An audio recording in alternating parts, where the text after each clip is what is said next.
Let's run through the major genres super quick, and I want you to think about which one gets you excited. Platformers. These are games where you run, jump, and navigate through levels. Think Mario, Celeste, Hollow Knight. The core gameplay is usually about movement, how responsive and satisfying it feels to control your character.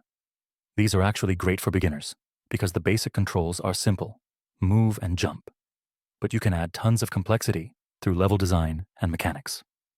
Puzzle games. Games where you solve problems using logic, pattern recognition, or spatial reasoning.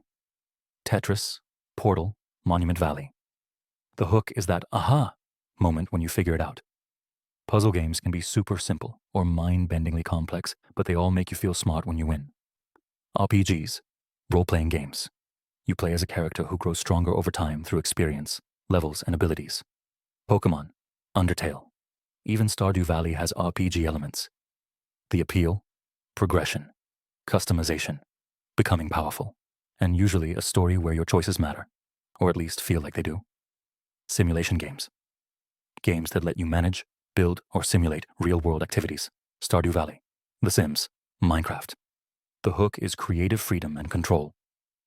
You're not fighting a final boss. You're creating your perfect farm, your dream house, your epic castle. It's therapeutic. Action and shooter games. Fast-paced games focused on reflexes and combat. Doom, Enter the Gungeon, Hades. The core loop is fight, survive, feel like a badass. These games make your heart race. They're all about that adrenaline rush and the satisfaction of perfect execution. Strategy games. Games where you outsmart opponents through planning and tactics. Civilization, Into the Breach, even chess. The appeal. You feel like a genius commander. Every move matters, and when your plan works perfectly, it's chef's kiss. Narrative and visual novel games. Story-driven games where narrative is the main focus. What Remains of Edith Finch, Life is Strange, Coffee Talk. The gameplay might be walking, reading, choosing dialogue options, but the story hits you right in the feels. These prove that games can be art. Here's the cool part. You don't have to pick just one.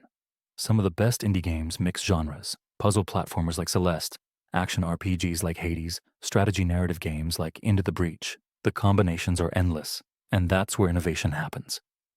Okay, let me show you how this works in practice. Throughout this workshop, we're going to follow an example game I'm creating right now called Pixel Quest. Watch how we build a concept in real time. Genre: 2D platformer with puzzle elements, so we're mixing two genres already. What you do: you navigate through glitching computer environments, solving spatial puzzles to reach the exit. The hook: you're literally a single pixel who gained consciousness in a corrupted operating system.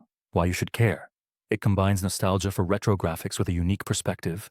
You're so small that a normal desktop icon is like a skyscraper. Plus, the glitching aesthetic is trippy and cool. See? We already have something interesting just by thinking about genre and core concept.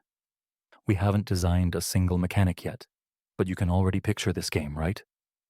We'll keep developing Pixel Quest throughout the entire chapter, so you can see how an idea evolves from this rough concept into a full game design. All right, let's bring it home. A strong game concept answers 3 questions. What do you do? What makes it unique? And why should players care? Keep it to 1 or 2 sentences. If you can't explain it quickly, it's too complicated. Genres give you a starting framework: platformer, puzzle, RPG, simulation, action, strategy, narrative. But don't be afraid to mix them. The best indie games often do. Your homework before the next video. Think about what genre excites you. Not what's popular, not what you think you should make. What sounds fun to you? Start jotting down ideas.